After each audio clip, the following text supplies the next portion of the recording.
Torah portion is called Korach, and I'm not going to, this is an age-old topic of discussion when it comes to Parshat Korach, but I'd like to give you an in-depth view of it. And it's the question of equality, because Korach's real complaint to Moshe Rabbeinu was one of nepotism, or so it seemed. You took the leadership role for yourself as king, as Nasi, as leader of the Jewish people. You gave your brother Aaron the role of Kohen Gadol, of being the high priest. You yourself are from the tribe of Levi. So happens to be that the tribe become the Levites, the secondary servants to the temple. And, where does it leave everyone else? And the question is, why is that even a question? But Korach comes from the point of view that we are all equals. We are all a nation of righteous. We are all a nation of priests, God said. And in fact, if you would like, you can say that the Torah itself provides support to Korach, because when God creates the human being, he says that B'Tselem Elokim bara oto, that God created the image of the human being in his image, really. So, this question of equality always comes up. And I'm certain it's not only a Jewish question, but it's a fundamental question when it comes to many communities, isms. Marxism is all about equality, that everybody should have the same.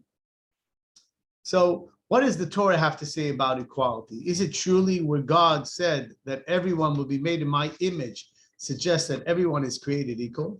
But we see clearly that when God creates, as the Medrash itself proclaims, that God is unlike any other king. A king mints a coin. Every other coin after that is going to be the same coin. When God created a coin, Adam, and then Chava, Eve, every single coin that was minted after Adam and Eve, everybody is completely different. They have their own set of personalities. They have their own temperaments. They have their own opportunities. They have their own spiritual inclinations. I mean, we truly, truly forget about what we've now discovered with our DNA, with our makeup, but truly there's no two human beings with the exact chromosome makeup, the genome, whatever it's called. But on the other hand, we know that spiritually as well, there literally are no two people, as we know, ein de'eseim shavos. There's no two people that think alike. It's an impossibility. So that's what we're going to discuss. What does it truly mean? Where is the equality that everyone so seeks when we are truly so different? And we're gonna talk about 4 different approaches to equality. Let's talk about Korach's rebellion, because I'd like to ask one question. When we further discover what equality means, we'll have an answer to this very interesting and intriguing question that was asked by some of the greats, like Abarbanel, Don Isaac Abarbanel, from the late 1400s, the finance minister of Queen Isabella and King Ferdinand, who left with the Jews when they were expelled from Spain. But we'll have an answer to an interesting question. So let's first start off with the rebellion. So Moshe has been an amazing leader. He's led the flock from Egypt. He was their judge. He was there in their time of need. He provided water, obviously all this through God, provided their manna, provided miracles. And yet a year later, Korach is displeased. What is he displeased about? Like I said, he thinks that Moshe's leadership went a little too far. It was one thing if it would have started and stopped with Moshe, but he believes that Moshe has been unfair. And Korach cries out, we're all equal. What happens at the end? Korach's revolt is taking up momentum. But what's interesting about Korach is, who are his buddies? Who is Korach attracting? Now, what's interesting is he's attracting two extremes of the population. And that's why there are two parts of this story. He's attracting the elite, the heads of tribes, the members of the courts, of the judges themselves. 250 of them. To do what? To challenge the priesthood.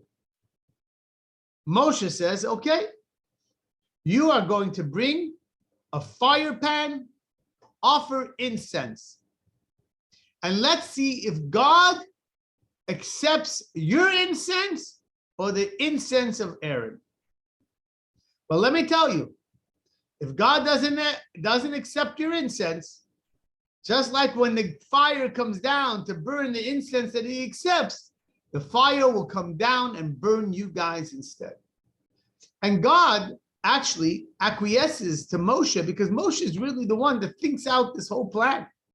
He thinks, I know you're not supposed to offer incense on any given day in any given area, but God, this is a challenge that needs such an open statement of denial, and one where it is obvious to all that this challenge needs to be stopped once and for all because their messaging is detrimental to the Jewish future. This idea that there isn't supposed to be a Kohen Gadol, a high priest, and we'll find out that this really could be reflective of the equality that's maybe going to be demanded in other areas of Judaism. As we'll see, there's not only one area of Judaism that is only the hierarchy of people. There's a hierarchy of time, there's a hierarchy of space, as we'll come to learn, and this could be dangerous for it all. So God acquiesces, and in midday, consumes by fire these 250 leaders.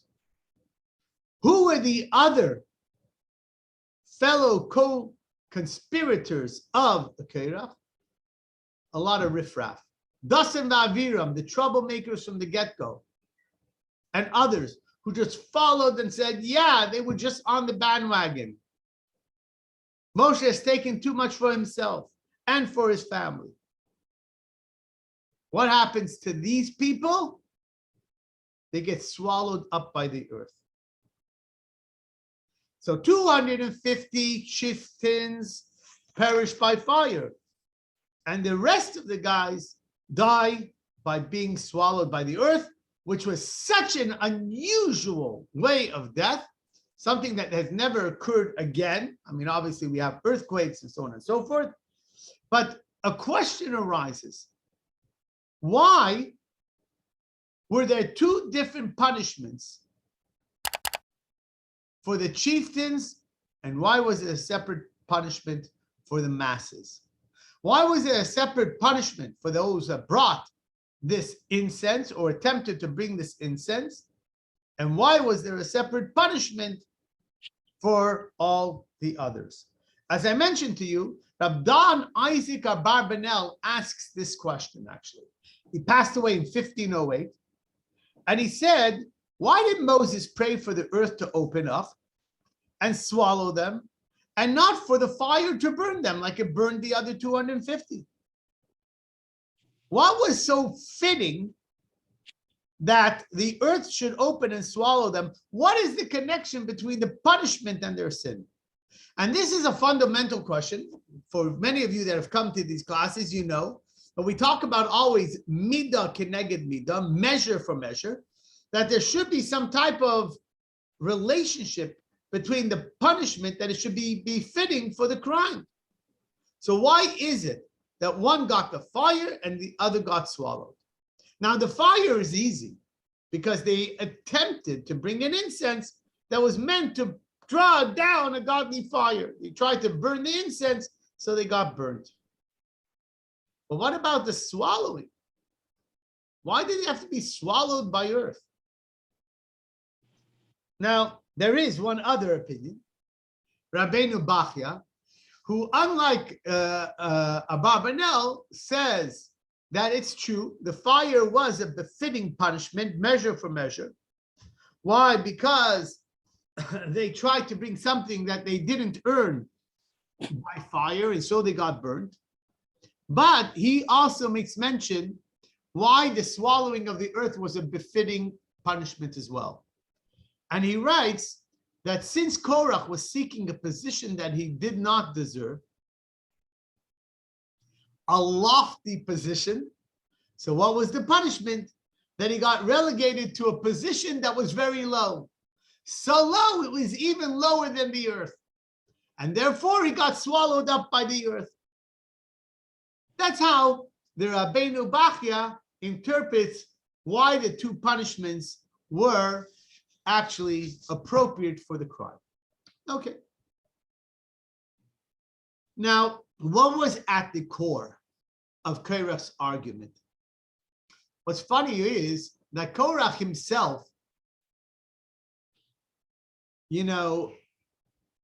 was not exactly a poor person. He wasn't a person without leadership, a leadership role.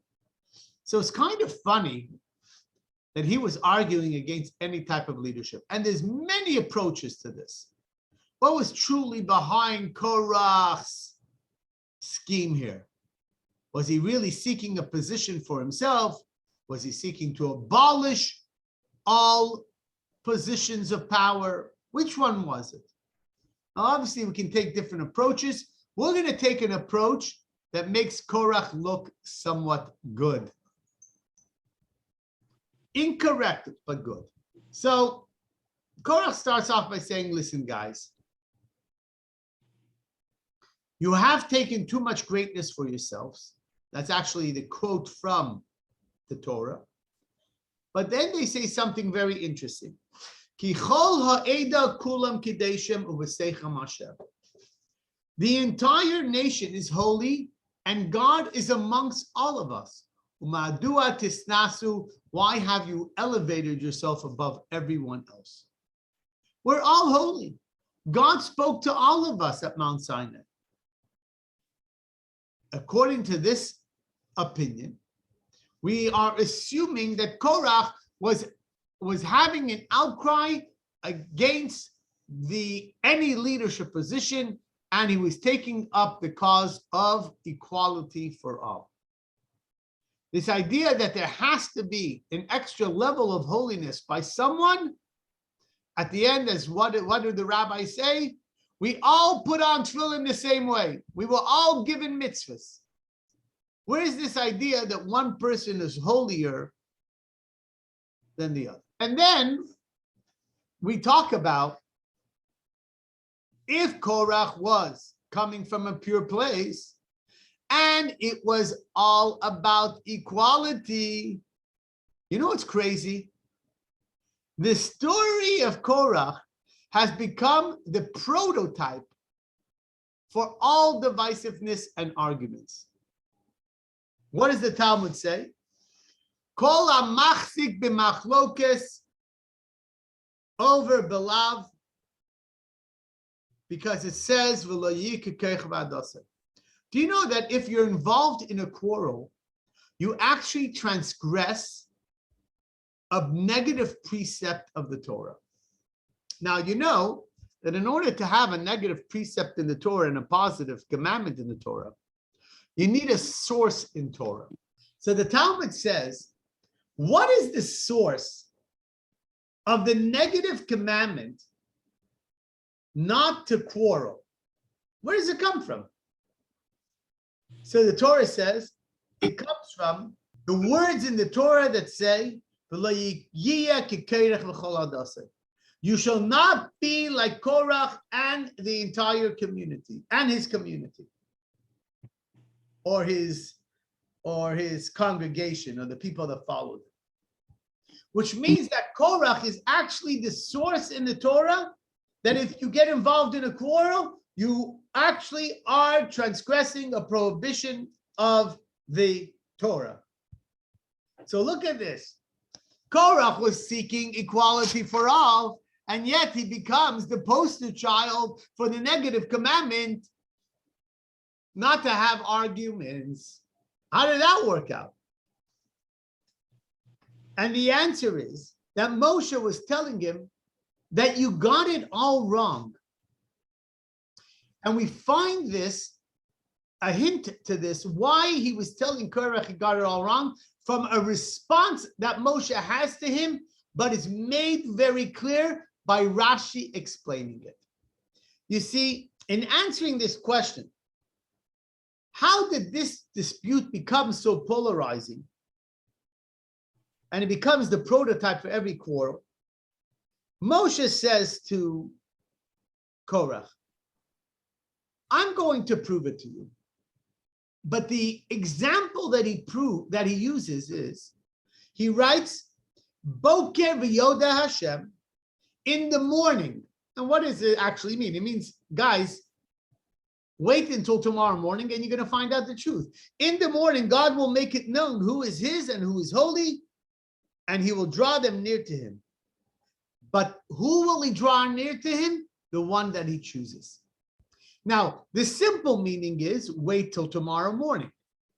But Rashi actually focuses on the words in the morning and says the following interesting thing. Rashi, Rav Shlomo Yitzchaki, from 1040 to 1105, that's when he lived. Moshe was telling Korach something else. There was a messaging in that word morning. He said, do you understand that God assigned boundaries to the world? Are you able to transform morning into evening? God said, and it was morning and it was night.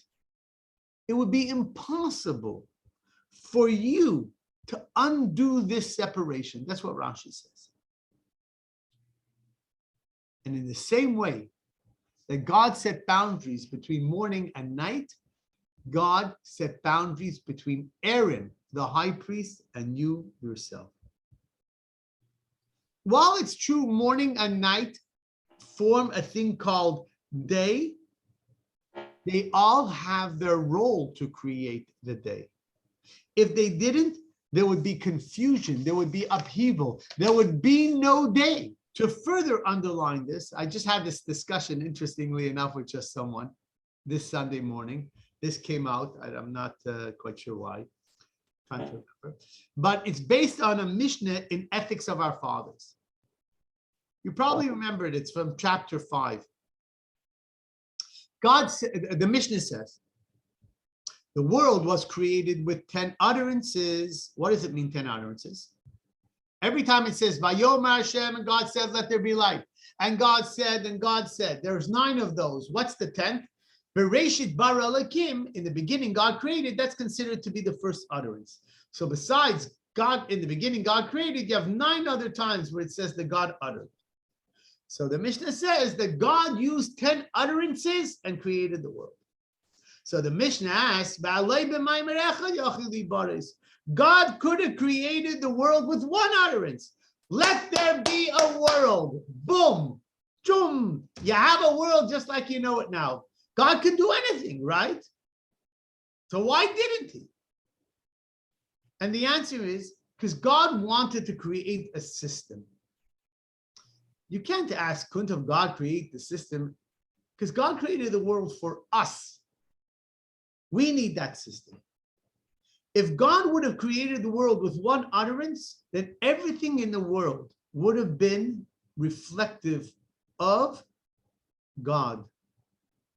There would have been just really 1 entity. There wouldn't have been the boundaries and the definitions that define every single creature with their differences of temperament and needs and nature and so on and so forth. If 1 utterance, there would have been a unified mass called world of oneness. But God didn't want such a world. God wanted the world that we have that necessitated 10 utterances. Which 10 utterances we know, as Jewish mysticism says, you don't find the word, let's say, stone, that God created a stone, but every utterance has the ability to have a mutation and a different sequence of letters that creates every single thing in this universe, an infinite amount of words, an infinite amount of letters. What did that accomplish? God was sewing in the fabric and tapestry of this world a multiplicity and individuality for every single thing that he was creating. It allowed for boundaries. It allowed for me being me and you being you, and for a stone being a stone and a flower being a flower. It allowed for each creation to distinguish itself from others. And all of a sudden, Korach comes along. And he says, I don't understand. At the core of everything, isn't it God? Why do you have to have multiplicity? Why do you have to have boundaries? Why do you have to have individualism? He was progressive. So we're going to explore 4 progressive levels of peace and unity when there are multiple opinions and factions. Very easy to understand, and all of you will recognize them immediately. Here we go. First one. You have a guest at your house and he's opinionated. Oy vey, my gosh, your spouse's uncle, he doesn't stop. How do you deal with it? Well, you know what? He's the rich uncle. Tolerance and respect. Hey, you know what? My spouse's uncle also has a place in this world. And I imagine in some context, he's probably right. Tolerance and maybe even a little respect. Second, they do have a perspective. It's their style. But you know what? My whole life I've said, ugh, just need to tolerate it. No, maybe not. Maybe actually, maybe they have a point. Maybe I need to change a little bit. Maybe their perspective can even impact me. It can be relevant to my own perspective. So then you have where not only is there some commingling of 2 factions or 2 ideas, but sometimes actually we can go a little deeper and say, you know what? We seem to be at odds or completely at the different end of the of the spectrum, but maybe actually deep down we both want to accomplish the same goal. In order to accomplish the same goal, you know, there's a unity that's beneficial. I'm going to give you examples of all these. Then there's going to be a 4th way, which is really not something that we normally would engage in, because we don't, it's hard, that at the end of the day, if you look beneath the surface at the core, there was no difference to begin with. Now, I'm going to explain to you, and this is going to be, I hope, fascinating for you. In Chassidut, we find these 3 things quoted often. There's one of the original books on Jewish mysticism called Sefer HaYetzirah, attributed actually to Adam Harishon, which is largely based upon this idea that there are 3 things. Olam means world, Shana means year, and Nefesh means soul. What does that mean? These are the prisms of time, space, and individual. You see, when God created the world, what did he create?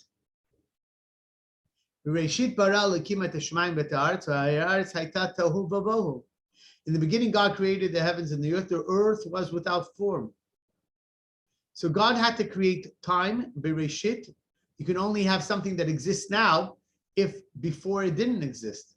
You only can have a before and after if there's time. God creates time. He creates a world called space. And then he creates the human being, the soul. Those are the three things that God creates when he begins this idea. Olam, Shana, and Nefesh. Space, time, and the soul. In each of these, there are different various levels. They all don't have a uniform oneness of one thing and one thing only. And I'll prove it to you. There is the famous Mishnah that says there are 10 grades of holiness in the land of Israel. And the land of Israel is holier than all other lands. And he talks about it. The Temple Mount, how much, cities that are walled are holier than the rest of Israel. Of all the walled cities, Jerusalem. In Jerusalem itself, you have the Temple Mount. In the Temple Mount, and so on and so forth. You have the court of the Israelites. You have the court of the priests.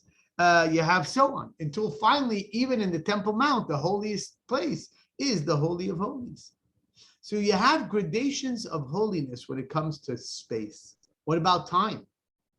Simple enough for you. You don't need me to tell you. Time would be, we have weekdays. We have Shabbat. We have holidays. We have Pesach. And then we have, of course, Yom Kippur. Gradations of more holiness in the realm of time. And what about people? God created the nation of Israel. And in the nation of Israel, he ultimately decided on having Israelites, Levites, and Kohanim and Cohens. In the nation of Israel, how do you see the Torah enumerates them? From the leaders, all the way down to the water carriers and the woodcutters. Gradations of people, even within the concept of the Jewish people itself. That's the way God intended it to be. There is no equality, not in the realm of space. There is no equality in the realm of time. And there's no equality even in the human race, and not even in the Jewish people. So if you accept the fact that we're not all created equal, neither in time, space, or the human being, how do we overcome these differences? So if I took you back to the different levels of dealing with adversity, differences, and so on. I told you the first one is tolerance and respect. So if everybody understands their space, if everybody understands their boundaries, hopefully we would all get along. If you could appreciate that you have a mission, whether you're happy about it or not, and somebody else has their mission, and as long as we accomplish our goals and they accomplish their goals, then we all contribute something that's unique, but we can show respect to each other. That's fine. I play a role and you play a role. I don't need to understand you. You don't need to understand me. It's called tolerance and respect. The second level is where we learn from each other. Each entity remains separate from each other. That's true. But we do have a sense of influence over each other, and we complement each other. It doesn't mean that we lose any of our individuality, but we gain from the synergy that there are other things out there, and it becomes beneficial to us. I'll give you an example. In the prism of people, of nefesh. Once we accept the fact that there are Kohanim, once we accept the fact that Kohanim can even bless us, we stand on the holidays, the Kohanim go to the duchen, to the platform, and they bless us with birchas Kohanim. We get a benefit from them. By the way, you know what? The priests got a benefit from us. We supported them.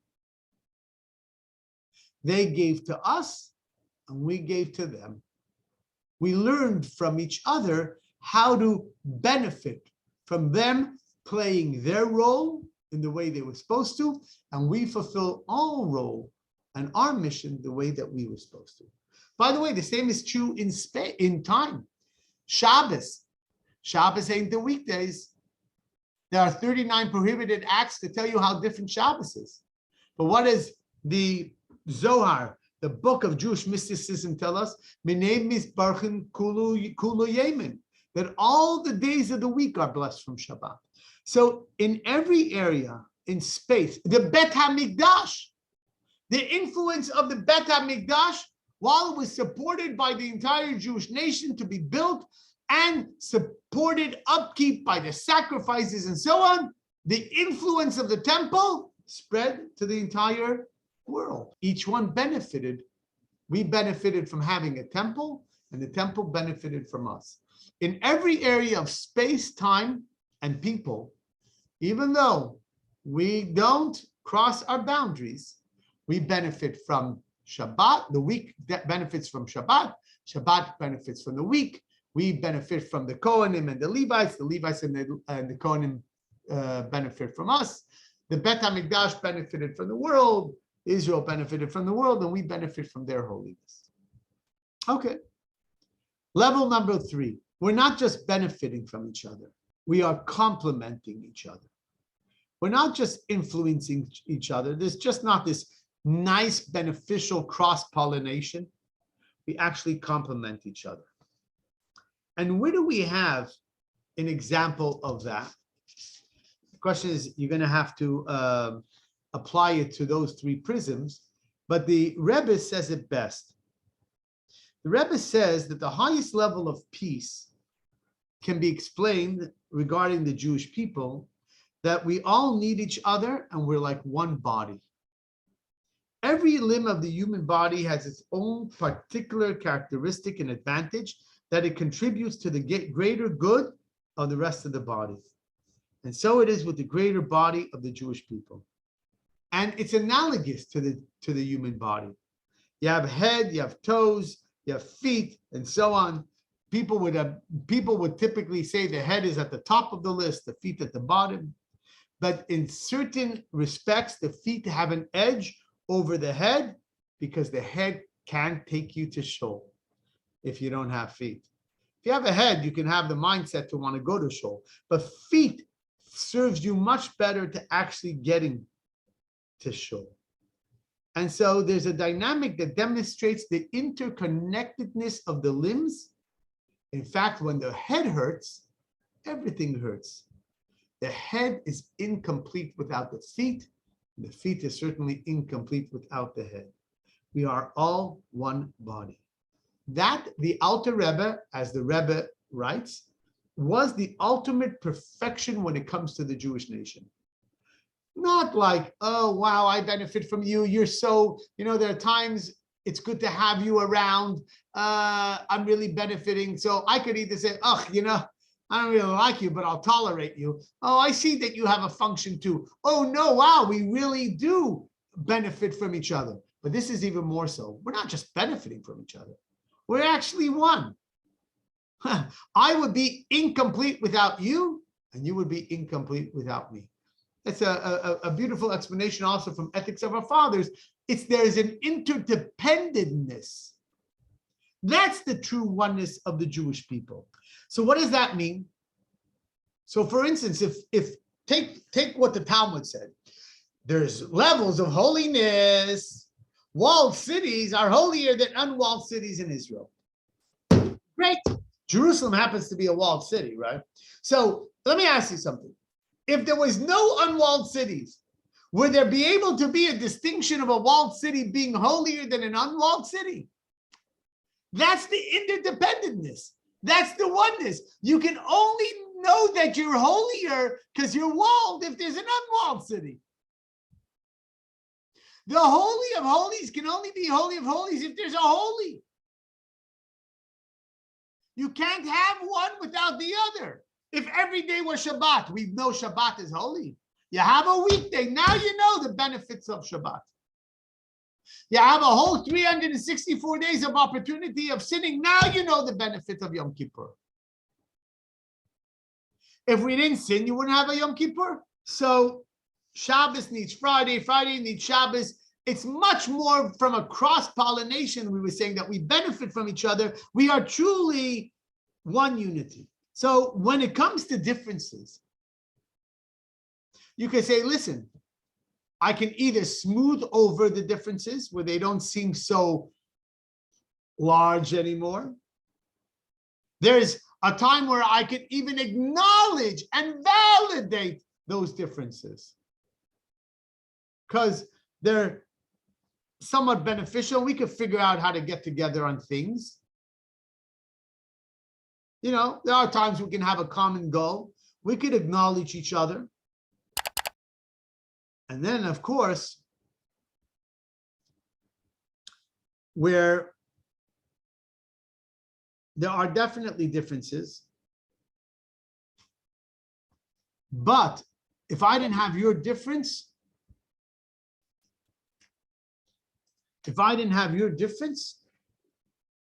then something would be missing in me. I need you. So those are the three approaches of life. So now let's get to a fourth. And this is the deepest one, not so practical, but it was from this approach. This was Korach's view. That we're really, even at a deeper level, there is a unity that flows from the core of God's oneness. You see, take a look at the sun.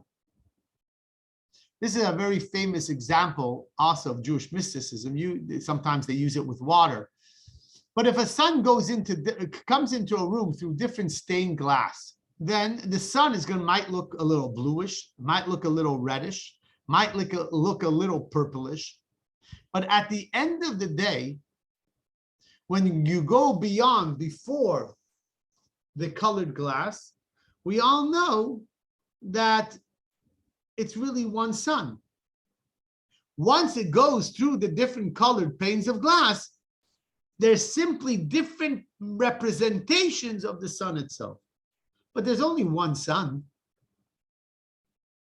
At the core of all creation, there's only one God.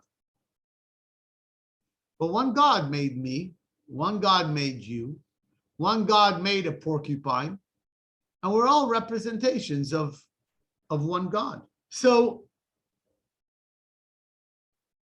if that's the case, what did Korach actually want?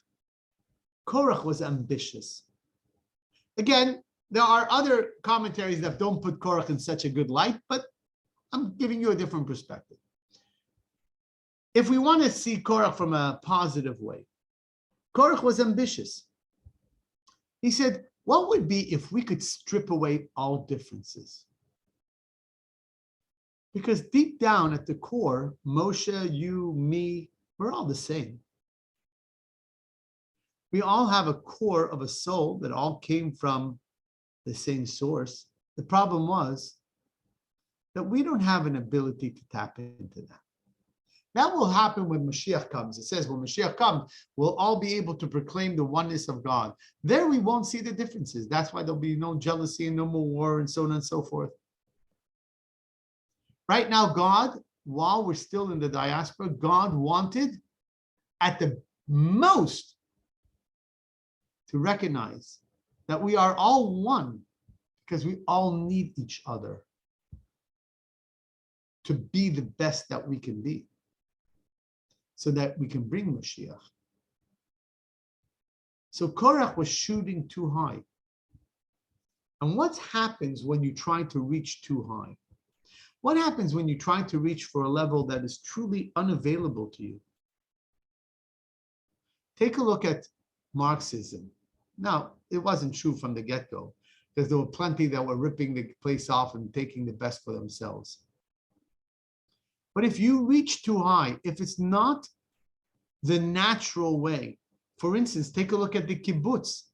The original makeup of the kibbutz in Israel doesn't exist today. There are a couple, and believe it or not, guess what? They're actually religious kibbutzim, like Kibbutz Lavi, where we made the furniture for the shul. but it doesn't work. At some point, somebody says, hey, I'm producing more, I want more. It doesn't mean I'm not going to be generous. It doesn't mean I'm not going to be giving. It doesn't mean that I think I need everything. It just doesn't work. And when you try to reach too high of an ambition, it's not acquirable. Chaos sets in. You see, we do have a soul. You know, it says that every night when we go to sleep, our soul goes up to where? It says it goes up to reconnect to the core of our soul that still remains up high. You see, we don't get a full manifestation of our soul in our body that animates us and gives us our personality, our thoughts, our emotions, our ability to think, our intellect, our emotions. There is a part of our soul that remains at its core, at its source. At our core, at our source, it's pure. It's a part of God. But the part that's here, it's not. So our soul is really split in two. The higher part is truly in tune with that deep, true oneness that is God. But the part of our soul that's in this world can't handle such a level of loftiness. In fact, Chassidut would say that when a Jew who doesn't even practice Judaism chooses self-sacrifice for God, or rather, and would not and cannot deny God, it's all of a sudden, it's that soul of his at his core that's sending him signals where he cannot deny himself. And look what happens. He ends up giving up his life. He ends up going away from this world. So that's what Korach wanted. He wanted something that was not realistic, because we do have our differences. We do have our own roles to play. Now we come back to the first question. Why was the swallowing up of the earth an appropriate punishment for Korach? You see, highest part of our soul and the lower parts of our soul. Fire that ascends up high represents the high parts of our soul, and the coarser parts of our soul is represented by the earth. So when the 250 chieftains wanted to offer up the incense, they represented the loftier parts of Korach's rebellion. So they got a punishment that's befitting for them. They wanted to soar to a level that was not attainable. They got consumed by fire and their souls ascended.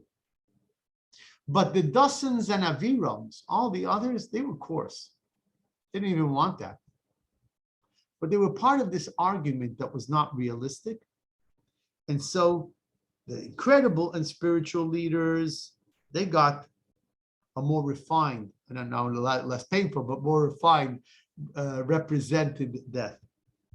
But all the other guys, they descended downwards, because the earth represents the coarser part of the person.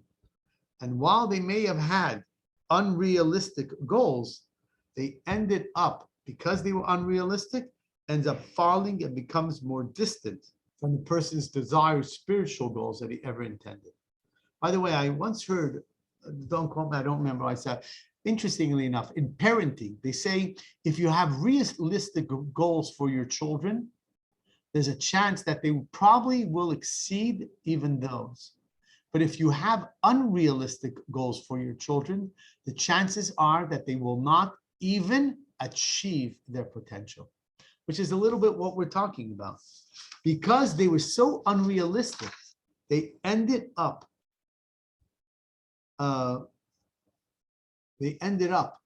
falling so badly.